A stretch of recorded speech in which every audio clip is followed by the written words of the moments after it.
Hello student, कैसे हैं आप सभी। आई होप आप लोग अच्छे होंगे, पढ़ाई कर रहे होंगे। तो फ्रेंड्स, इसके पहले की वीडियो में हम प्रश्नावली 1.2 के क्वेश्चन को सॉल्व कर चुके थे। तो आज की इस वीडियो में हम प्रश्नावली 1.3 के क्वेश्चन को सॉल्व करेंगे। तो अगर आपने इसके पहले की वीडियो को नहीं देखा है तो आप इसी चैनल के प्लेलिस्ट में जाकर वहाँ से एक तरफ से वीडियो को देख सकते हैं।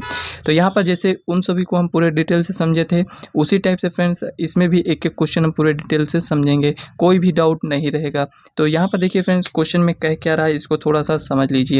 यहाँ पर कह रहा है कि निम्नलिखित भिन्नों को दशमलव रूप में लिखिए और बताइए कि प्रत्येक का दशमलव प्रसार किस प्रकार का है। मतलब कि दशमलव प्रसार किस प्रकार का है, कहने का मतलब यहाँ पर आपको ये बताना है शांत अशांत। मतलब कि अशांत में अनवसानी आवर्ती, और शांत में क्या होता है कि जैसे कि आप इसको भाग करेंगे तो इसमें एक समय बाद ऐसा होगा कि शेषफल आपका 0 हो जाता है, ठीक है ना। तो इसमें हम ऐसे तो इसको चेक नहीं कर पाएंगे। मतलब चेक करने का मतलब यहाँ पर हम आपको बता सकते हैं कि यहाँ पर देखिए ये 100 हो गया, यहाँ पर ये हो गया, और यहाँ पर ये 400 हो गया। ये आपके क्या है, शांत दशमलव प्रसार हैं। लेकिन ऐसे बताने का मतलब यहाँ पर क्या निकलता है कि क्वेश्चन को आप रट लिए हैं और ऐसे आपको बता देना है। नहीं, यहाँ पर आपको क्वेश्चन को रटना नहीं है, इसी बात को तो आपको ध्यान देना है इसमें। तो इसमें हम एक एक करके इसमें चेक करेंगे और हम आपको ये भी बताएंगे कि यहाँ पर कैसे समझ में आता है कि इसका शांत किसका शांत तो होता है या नहीं। मतलब क्वेश्चन को देखते ही आप बता सकते हैं, मतलब आपको भाग नहीं करना पड़ेगा। तो चलिए पहले यहाँ पर हम इसको सॉल्व करते हैं। तो यहाँ पर देखिए पहला क्वेश्चन हम नोट कर लिए हैं। यहाँ पर पहले का पहला क्वेश्चन यहाँ पर ये है। तो 36 बट्टे में 100 लिखा है। तो यहाँ पर दशमलव प्रसार किस प्रकार का है आपको ये बताना है। मतलब कि शांत है कि अशांत है। अशांत कहें तो अनवसानी आवर्ती भी हो सकता है और अनवसानी अनावर्ती भी हो सकता है। लेकिन यहाँ पर जितने भी आएंगे या तो आपके शांत आएंगे या फिर आपके अशांत ये आएंगे। मतलब कि अनवसानी अनवसानी एक मिनट, अनवसानी अनावर्ती अनावर्ती आएगा। तो ये फ्रेंड आपका परिमेय में आ जाएगा। तो इसमें क्या हो जाएगा, अनवसानी आवर्ती, ये कुछ इस टाइप से आएगा, ठीक है ना। तो यहाँ पर आपको थोड़ा ध्यान से इसको समझना है। जब आप क्वेश्चन को सॉल्व करेंगे तो खुद ही आपको समझ में आ जाएगा। तो चलिए इसको हम चेक करते हैं कि इसका दशमलव प्रसार किस प्रकार का है। तो यहाँ पर हम भाग करेंगे तो यहाँ पर 100 लिखेंगे, यहाँ पर 36 लिखेंगे, 0 पॉइंट यहाँ पर 0 लगा दीजिए। तो ये 3 बार जाएगा, तो यहाँ पर ये 300 हो जाएगा, यहाँ से ये 60 हो जाएगा, ठीक है ना। अब यहाँ पर 0 बढ़ाइए, अब ये कितनी बार जाएगा, 6 बार जाएगा। तो यहाँ पर ये 600 आया, ये यहाँ से कैंसिल। मतलब कि यहाँ पर ये कितना आ गया है, 0.36, जो कि फ्रेंड्स एक शांत दशमलव प्रसार है। शांत दशमलव प्रसार ये हो गया। शांत कब कहेंगे, जबकि इसको हम भाग करें तो एक समय बाद ऐसा है कि यहाँ पर ये आपका शेषफल जो होगा ये आपका यहाँ से कैंसिल हो जाए, मतलब कि 0 0 आ जाए। कहने का मतलब यहाँ पर ये हुआ। तो यहाँ पर 0.36 आया है, ये आपका शांत दशमलव प्रसार होगा। बस आपको कुछ भी नहीं करना है, इसी टाइप से भाग देकर आपको आंसर लिख देना है। तो चलिए नेक्स्ट क्वेश्चन देखते हैं क्या दिया गया है। तो यहाँ पर देखिए 1/11, इसका यहाँ पर दशमलव प्रसार क्या होगा, इसको सॉल्व करते हैं। तो यहाँ पर लिखेंगे एक मिनट 11 और यहाँ पर 1, तो यहाँ पर 0 पॉइंट, तो यहाँ पर 0 लिखते हैं। नहीं हो रहा है तो एक और 0 बढ़ाते हैं। अब देखिए कितनी बार जाएगा, तो यहाँ पर ये 9, तो मतलब कि 99। अब यहाँ पर 100 में से 99 जाएगा तो 1 बचेगा। अब इसको यहाँ पर हम क्या करेंगे, 2 0 और बढ़ाएंगे। मतलब कि यहाँ पर ये कुल मिलाकर कि जैसे कि यहाँ पर जितना था, यहाँ पर पहले कितना था, 1 था, तो यहाँ पर ये इतना आ गया है। तो इसका हम भाग अब नहीं करेंगे, क्योंकि जितनी बार हम भाग करेंगे ये हमारा रिपीट होता जाएगा। तो इसके ऊपर हम बार लगा देते हैं। तो यहाँ पर अगर हम देखें कि 1/11 इक्वल टू को हम क्या लिख सकते हैं, 0.09। इसके ऊपर बार लगाने का मतलब ये है कि अब यही संख्या ऐसे ऐसे रिपीट होती जाएगी। जैसे हम बार ना लगाएं यहाँ पर, तो इसको अगर हम भाग करेंगे तो ये कुछ इस टाइप से ऐसे ऐसे हमको लिखते जाना पड़ेगा। तो ऐसा ना लिखना पड़े इसीलिए यहाँ पर हम बार का प्रयोग करते हैं, ठीक है ना। तो यहाँ पर ऐसे आपको लगा देना है। मान लेते हैं एक ही संख्या रिपीट हो रही तो इसी पर लगाना है, मतलब जितनी संख्या रिपीट हो उसी पर आपको लगाना होता है बस। तो यहाँ पर देखिए ये कुछ इस टाइप से आ रहा है। अब यहाँ पर आप देख सकते हैं कि आप कितना भी इसको सॉल्व करेंगे आपको यहाँ पर शेषफल 0 नहीं मिलेगा। तो यहाँ पर ये क्या है आपका दशमलव प्रसार, ये आपका हो जाएगा अनवसानी बार बार वही संख्या रिपीट हो रही तो अनवसानी आवर्ती हो जाएगा। आवर्ती, ये है। ये कौन सा दशमलव प्रसार है? आनवसानी आवर्ती। बस आपको इतना ही इसमें लिखना है। तो चलिए नेक्स्ट क्वेश्चन देखते हैं क्या दिया गया है। अब देखिए यहाँ पर 4 सही 1/8 में दिया गया है, तो चलिए इसको हम सॉल्व करते हैं। 4 सही 1/8 को हम क्या लिख सकते हैं? 8 चौक 32, 1 33/8।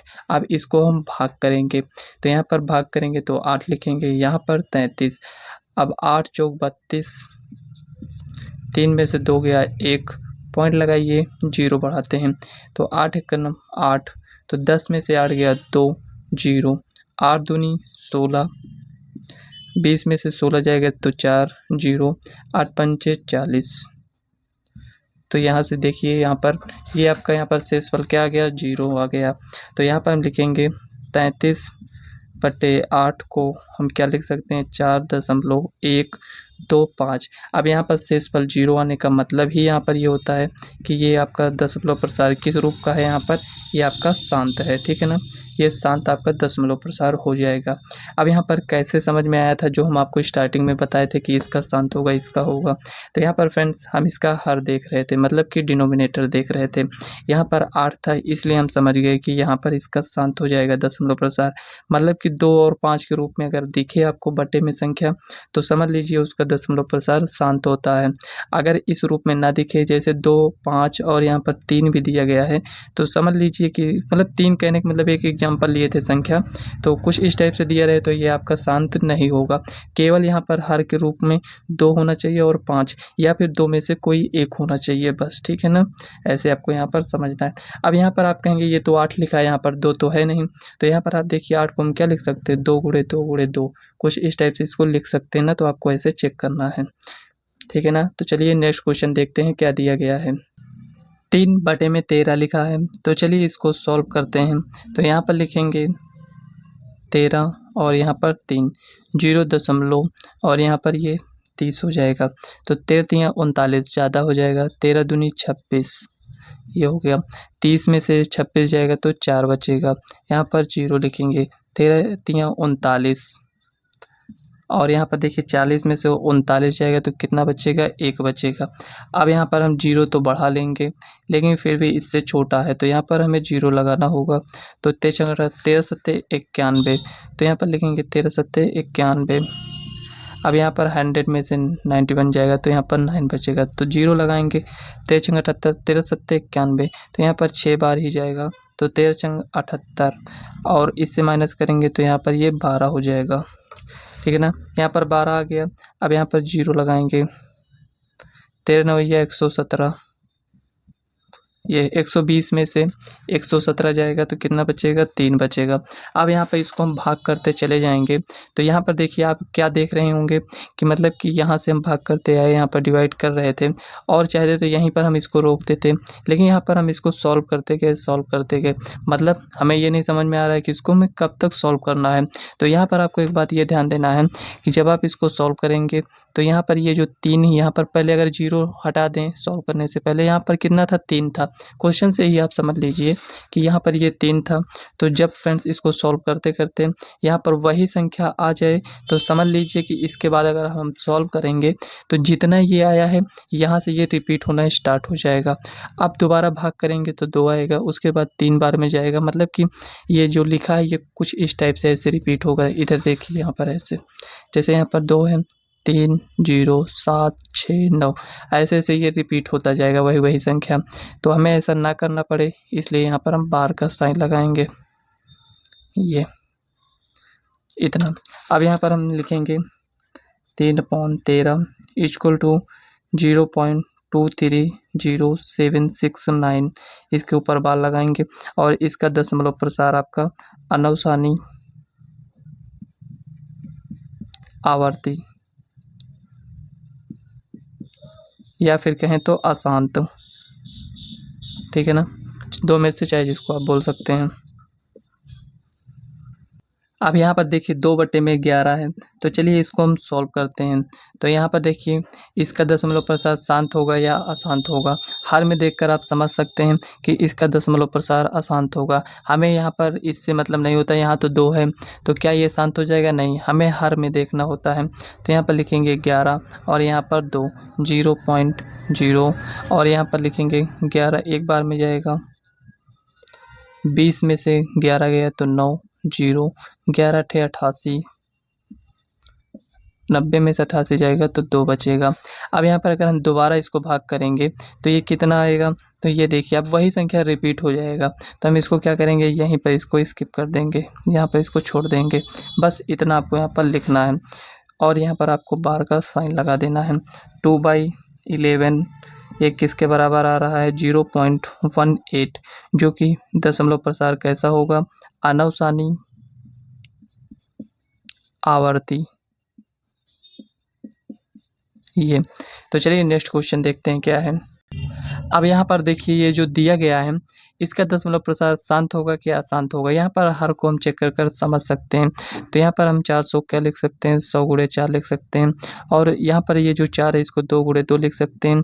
और यहाँ पर ये जो दिया गया है इसको हम 20 × 5 लिख सकते हैं। और यहाँ पर ये जो दिया गया है इसको 4 × 5, मतलब यहाँ पर ये कुछ इस टाइप से इसको हम ऐसे लिख सकते हैं।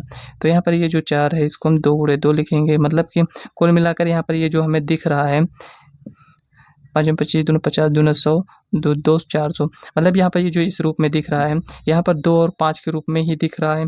इसका मतलब इसका दशमलव प्रसार शांत होगा, ठीक है ना। इसके अलावा अगर 3 होता, कुछ और संख्या होती तो ये फ्रेंड्स आपका दशमलव प्रसार शांत नहीं होता। अब इसको चेक कर लेते हैं शांत है या नहीं, या फिर ऐसे ही यहाँ पर बता रहे हैं। तो चलिए चेक कर लेते हैं। अब भाग देकर हम चेक करेंगे कि है या नहीं। तो यहाँ पर लिखेंगे सॉल्यूशन, तो यहाँ पर लिखेंगे 400, 329, 0.0 बढ़ा दीजिए, ये हो गया। अब ये कितनी बार जाएगा? 4 × 8 = 32, मतलब ये 3200 हो जाएगा। यहाँ पर 290, 0, 4 × 7 = 28, 2800। अब यहाँ पर 2900 में से 2800 जाएगा तो 100 बचेगा, 0 लगाइए। 4 दूनी 8, तो यहाँ पर लिखेंगे 800। यहाँ पर ये हो जाएगा 200, 0 बढ़ाइए। 4 × 5 = 20, मतलब कि 2000, ये हो गया।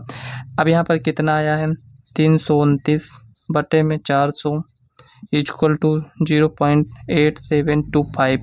अब देखिए यहाँ पर ये क्या हुआ इसमें आकर कि यहाँ पर ये शेषफल 0 हो गया, मतलब कि इसका दशमलव प्रसार क्या है? शांत है, ठीक है ना। शांत होने का मतलब कि शेषफल 0 आ चुका है। अब देखिए नेक्स्ट क्वेश्चन को पढ़ते हैं और उसको समझते हैं, उसके बाद उसको सॉल्व करेंगे। अब देखिए यहाँ पर क्वेश्चन को पढ़िए। यहाँ पर दूसरे में कह रहा है कि आप जानते हैं कि 1/7, मतलब कि 1/7 को अगर हम भाग करते हैं तो यहाँ पर हमारा कुछ इस टाइप से संख्या आएगा, जो कि हो सकता है क्लियर ना दिख रहा हो। तो यहाँ पर हम आपको पढ़कर बता देते हैं 0.142857, ये इतना दिया गया है। वास्तव में लंबा भाग दिए बिना क्या आप यह बता सकते हैं, यहाँ पर देखिए बता सकते हैं कि 2/7, 3/7, 4/7, 5/7, 6/7 के दशमलव प्रसार क्या हैं? यदि हाँ तो कैसे? संकेत 1/7 का मान ज्ञात करते समय शेष फलों का अध्ययन सावधानी से कीजिए, मतलब कि हमें भाग इसको सावधानी से करना था।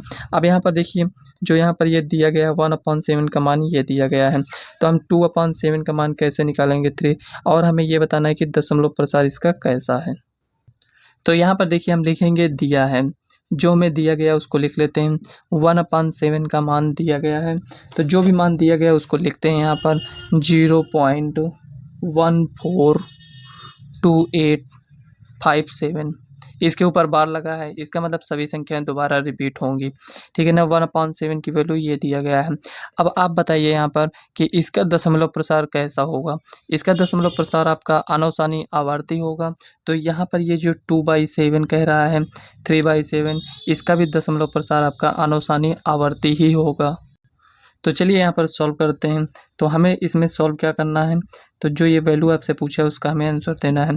2/7 को हम कैसे लिख सकते हैं?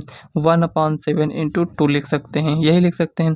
तो 1/7 का मान ये दिया गया है 142,857, इंटू हमें 2 करना है। तो यहाँ पर 2 से गुणा करिए तो 2 × 14 और 2 × 5 = 10, 1 11 का 1, 2 × 8 = 16, 1 17 का 7, 2 दूनी 4, 1 5, 2 चौक 8 और 2 का 2। 0 पॉइंट ये दिया गया है, इसको ऐसे लिख दीजिए। अब यहाँ पर बार लगा है तो बार लगा देते हैं, ठीक है ना। अब यहाँ पर 2/7 का मान ये आ गया। तो इसका दशमलव प्रसार, जब इसका यहाँ पर अनुसानी आवर्ती था तो इसका भी आपका अनुसानी आवर्ती ही होगा, क्योंकि यहाँ पर ये शांत दशमलव प्रसार नहीं है। अगर शांत दशमलव प्रसार होता तो यहाँ पर ये बार का साइन नहीं लगा होता, ठीक है ना। यहाँ पर ये दूसरा क्वेश्चन का ये हो गया। अब यहाँ पर कह रहा है 3/7। 3/7 में क्या है कि 1/7 इंटू हमें 3 कर देना है। तो चलिए इसको हम लिखते हैं। तो 1/7 के स्थान पर 0.142857 इंटू 3 इक्वल टू 3 × 7 = 21 का 1 हो जाएगा, 3 × 5 = 15, 2 × 17 का 7, 3 × 8 = 24, 1 × 25 का 5, 3 दूना 6, 2 8 हो जाएगा, 3 चौक 12 का 2 और यहाँ पर 3 कम 3 1 4, मतलब कि 0.428571 ये हो गया। तो इसका भी आपका दशमलव प्रसार अनुसानी आवर्ती होगा, मतलब जो भी हम लिखेंगे सबका दशमलव प्रसार क्या है, अनुसानी आवर्ती है। वैल्यू कैसे ज्ञात करेंगे, जैसे यहाँ पर हम ज्ञात कर रहे हैं 4/7, तो हमें कहाँ तक ज्ञात करना है, 6/7 तक। तो यहाँ पर लिखेंगे 1/7 into 4 equal to 0.142857 into 4 equal to 7 चौक 28 का 8 और 4 पंचे 20, 2 22 का 2, उसके बाद 4 8 32, 2 34 का 4, हासिल आया 3, 4 दूनी 8, 8 3 11 का 1 हो जाएगा, 4 चौक 16, 1 17 का 7, 4 कम 4 1 5 और यहाँ पर 4 को 0 तो 0 ये हो जाएगा। ये इतना आ गया है। तो अब 5/7 का मान ज्ञात करते हैं। इसी तरह हम सबकी वैल्यू को फाइंड कर लेंगे। तो यहाँ पर 1/7 into 5 equal to 0.142857 into 5 equal to 5 × 7 = 35 का 5, 5 × 25, 3 28 का 8, 5 8 40, 2 42 का 2 और यहाँ पर 5 दूनी 10, 4 14 का 4 और यहाँ पर देखिए 5 चौक 20, 1 21 का 1 हो जाएगा, हासिल आया 2 तो यहाँ पर 5 7 और यहाँ पर 0 पॉइंट। एक बार इसको गुणा कर चेक कर लेते हैं कहीं मिस्टेक तो नहीं हुआ है। 5 × 7 = 35 का 5 और यहाँ पर 5 × 25, 3 28 का 8 हो जाएगा और यहाँ पर 5 दूनी 10, 2 12 का 2, 5 चौक 20, 1 21, 1 मिनट। तो यहाँ पर फ्रेंड्स ये आपका सही है। यहाँ पर एक बार हम चेक कर लिए तो यहाँ पर ये आपको ऐसे लिख देना है, यही आपका फाइनल आंसर हो जाएगा, ठीक है ना। ये जो लिख रहे हैं यही आपका आंसर है। अब 6/7 की वैल्यू को फाइंड करना है। तो यहाँ पर देखिए इसको इतना नोट कर लिए हैं, तो यहाँ पर इंटू 6 ये हो जाएगा। अब यहाँ पर इसको गुणा करते हैं तो 6 × 7 = 42 का 2, 6 पंचे 30, 4 34 का 4, हासिल आया 3, 8 छंग 48, 2 50 1 51 का 1, हासिल आया 5, 6 दूनी 12, 5 17 का 7, हासिल आया 1, 6 चौको 24, 1 25 का 5, हासिल आया 2, 6 कम 6 2 8, 6 को 0 से गुणा करेंगे तो 0 ये हो जाएगा। ये आपका फाइनल आंसर है, ठीक है ना। यहाँ पर 6/7, 4/7, 5/7 सबका यहाँ पर दशमलव प्रसार यहाँ पर नोट कर लिए हैं। जब 1/7 का दशमलव प्रसार अनुसानी आवर्ती था तो यहाँ पर जितने भी इसके इस टाइप से होंगे गुणज के रूप में वो सभी आपके दशमलव प्रसार जो भी होंगे वो आपके अनुसानी आवर्ती होंगे। अब यहाँ पर देखिए तीसरा क्वेश्चन इसमें कह रहा है निम्नलिखित को p/q के रूप में व्यक्त कीजिए जहाँ p और q पूर्णांक हैं, q ≠ 0 है। मतलब कि जो इस टाइप से लिखे हैं इसको हमें p/q के रूप में लिखना है। तो यहाँ पर आपको एक बात ये ध्यान देना है, अभी जो हम सॉल्व कर रहे थे उसमें फ्रेंड्स कुछ इस टाइप से ऐसे लिखे थे। यहाँ पर 1 मिनट दिखा रहे हैं आपको, यहाँ पर ऐसे 36/100 कुछ इस टाइप से। तो यहाँ पर इसको फ्रेंड्स हम यहाँ पर भाग कर रहे थे उसके बाद लिख रहे थे, मतलब 0.36 इस रूप में लिख रहे थे। तो इसमें फ्रेंड्स ये इस रूप में दिया गया है, हमें इस रूप में इसको लिखना है यहाँ पर। मतलब कि यहाँ पर ये जो भी दिया गया है 0.6 यहाँ पर बार का साइन लगा है और यहाँ पर भी इसमें भी। तो इसको हम p/q के रूप में कैसे लिखेंगे, तो चलिए एक एक क्वेश्चन को हम सॉल्व करते हैं।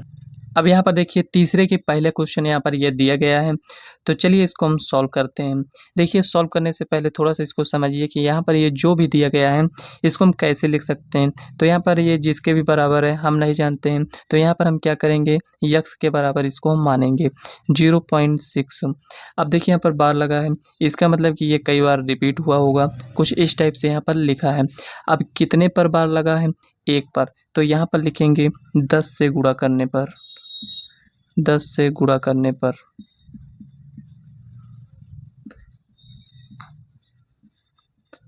ये आपका समीकरण एक है और यहाँ पर 10 से मतलब कि यहाँ पर लिख देना है आपको समझने के लिए दोनों पक्षों में, वैसे दोनों में ही होगा। तो यहाँ पर ये हो जाएगा आपका 10x इक्वल टू, यहाँ पर देखिए 10 से गुणा करेंगे तो ये जो पॉइंट है ये यहाँ पर आ जाएगा, मतलब कि ये हो जाएगा 6.66 कुछ इस टाइप से यहाँ पर ये आ जाएगा। तो यहाँ पर आपको इस टाइप से ऐसे लिख देना है, ठीक है ना। यहाँ पर अब देखिए यहाँ पर ये आपका समीकरण 2 बन गया है। अब इसमें से इसको माइनस करिए तो यहाँ पर लिखेंगे समीकरण 2 से 1 को घटाने पर। अब इसको इससे घटाएंगे तो 10x में से 1x जाएगा तो यहाँ पर 9x बचेगा। और उसके बाद यहाँ पर देखिए इसको इससे माइनस करेंगे तो यहाँ पर पॉइंट के इस साइड और पॉइंट के इस साइड सभी ये यहाँ पर ये कैंसिल हो जाएंगे, तो 6 में से 0 जाएगा तो यहाँ पर 6 बचेगा। ये हो गया। तो x इक्वल टू यहाँ पर 6/9, 3 से इसको डिवाइड करिए, 3 दूना 6 और यहाँ पर 3 त्रिका 9। तो यहाँ पर x का मान कितना मिला है, 2/3। जब इसी को आप भाग करेंगे तो यहाँ पर हमें 0.6 बार के रूप में मिलेगा। तो x का मान यहाँ पर ये आ चुका है 2/3, यही आपका फाइनल आंसर है। तो यहाँ पर अगर आपको ये लग रहा हो कि यहाँ पर 666, यहाँ पर आप कितना भी चाहें यहाँ पर आप लिख सकते हैं। और यहाँ पर देखिए जब ये यहाँ पर आ गया तो ये पॉइंट ये 6 इस साइड आ गया तो यहाँ पर 2 बचेगा, ऐसा नहीं है। यहाँ पर देखिए डॉट डॉट लगा है तो इसके आगे बहुत से 6 यहाँ पर आपको मिलेंगे। तो आपको यहाँ पर बराबर दिखाने के लिए इसलिए यहाँ पर 3 थे तो यहाँ पर इसलिए 3 लिख दिए थे, ताकि आपको समझ में आए कि यहाँ पर ये पूरे कैंसिल हो जाएंगे, ठीक है ना। तो फाइनल आंसर हमारा 2/3 आएगा। दोबारा आप भाग देकर देखिए, जो आपका क्वेश्चन में दिया गया वही आएगा। तो फ्रेंड्स हम आशा करते हैं आपको यहाँ तक समझ में आ गया होगा। तो चलिए नेक्स्ट क्वेश्चन देखते हैं क्या दिया गया है। अब यहाँ पर देखिए सेकेंड क्वेश्चन यहाँ पर ये दिया गया है आपका 0.47 बार, यहाँ पर ये दिया गया है। तो चलिए इसको हम सॉल्व करते हैं। लिखेंगे सॉल्यूशन, माना x इक्वल टू 0.47। देखिए कितने पर बार है, एक बार। तो यहाँ पर ये कुछ इस टाइप से यहाँ पर ये दिया गया होगा, ठीक है ना, डॉट डॉट डॉट। जितने पर बार होगा उतने को यहाँ पर हम ऐसे लिख सकते हैं। तो यहाँ पर देखिए एक पर बार है तो यहाँ पर लिखेंगे दोनों पक्षों में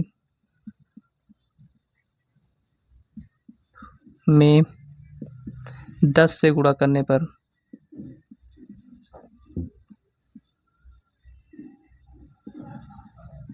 अब इसमें गुणा करेंगे तो यहाँ पर ये हो जाएगा 10x इक्वल टू यहाँ पर 4.777, यहाँ पर ये कुछ इस टाइप से आ जाएगा।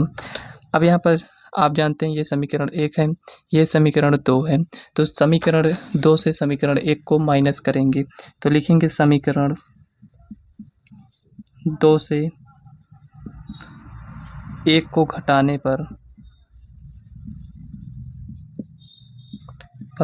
जब इसको इससे घटाएंगे तो यहाँ पर ये हो जाएगा आपका 9x और यहाँ से ये पूरा कैंसिल हो जाएगा। तो यहाँ पर कितना बचेगा ये आपको ध्यान देना है। तो यहाँ पर देखिए फ्रेंड्स, अगर आपको ये नहीं समझ में आ रहा है कैसे माइनस करना है तो यहाँ पर आप इसको ऐसे ऐसे लिख लीजिए और यहाँ पर ये जो लिखा है इसको आप ऐसे लिख लीजिएगा 477 ऐसे ऐसे यहाँ पर लिख लीजिए। अब इसको माइनस करिए, यहाँ पर ये 0 7 में 4 गया 3 और यहाँ पर ये 4 बचेगा, पॉइंट यहाँ पर ये लगा दीजिए, ठीक है ना। यहाँ पर कितना आया है 4.3 है। तो इसके बाद जितने भी 0 हैं उसको हम नहीं लिखते हैं। तो यहाँ पर कितना आएगा 4.3 बटे में यहाँ पर अगर इसको हटाएंगे तो यहाँ पर आ जाएगा, कहने का मतलब एक स्टेप और बढ़ा देते हैं तो 4.3 बटे में यहाँ पर 9, मतलब यहाँ पर कितना हो जाएगा 43। ये 10 हटाएंगे तो यहाँ पर 90। तो x इक्वल टू यहाँ पर 43 बटे में 90, ये आपका फाइनल आंसर हो जाएगा। अब देखिए यहाँ पर थर्ड में ये इस टाइप से दिया गया है, तो इसको कैसे सॉल्व करेंगे। तो चलिए इसको सॉल्व करते हैं। लिखेंगे सॉल्यूशन, माना x इक्वल टू 0.001। अब देखिए यहाँ पर 3 पर बार लगा है, मतलब कि यही संख्या बार बार रिपीट हो रही है कुछ इस टाइप से, ठीक है ना। अब यहाँ पर कितना है, यहाँ पर 1 2 3 पर बार लगा है, तो यहाँ पर लिखेंगे दोनों पक्षों में कितने से गुणा करना है, 3 पर है तो 1 2 3, मतलब कि 1000 से गुणा करने पर। जब इससे गुणा करेंगे तो यहाँ पर ये कुछ इस टाइप से आएगा, और यहाँ पर ये कितना हो जाएगा, ये पॉइंट आपका यहाँ पर आ जाएगा, मतलब कि 1.001 ये इस टाइप से हो जाएगा, ठीक है ना। अब यहाँ पर ये समीकरण 1 है, तो यहाँ पर देखिए फ्रेंड्स, ये जो आपका समीकरण 1 है और समीकरण 2 है, तो यहाँ पर लिखेंगे समीकरण 2 से 1 को घटाने पर। अब यहाँ से इसको घटाएंगे, 1000 में से 1 जाएगा तो यहाँ पर कितना हो जाएगा, तो 1000 में यहाँ पर 999 x इक्वल टू, देखिए पॉइंट के इस साइड से ये सब कैंसिल हो जाएगा, बचेगा 1, तो यहाँ पर x इक्वल टू 1/999। यहाँ पर यही आपका फाइनल आंसर हो जाएगा। तो फ्रेंड्स यहाँ पर देखिए आज की इस वीडियो में हम 3 नंबर क्वेश्चन तक सॉल्व कर चुके हैं। इसके बाद के जितने भी क्वेश्चन है उसे हम नेक्स्ट वीडियो में सॉल्व करेंगे। तो आज की ये वीडियो कैसी लगी कमेंट बॉक्स में ज़रूर बताइएगा। वीडियो पसंद आए तो वीडियो को लाइक व चैनल को सब्सक्राइब कर लीजिएगा। इसके बाद के जितने भी क्वेश्चन हैं उसको एकदम डिटेल से समझेंगे, जैसे आज की इस वीडियो में हम समझे हैं। तो चलिए फ्रेंड्स, मिलते हैं नेक्स्ट वीडियो में, तब तक के लिए बाय।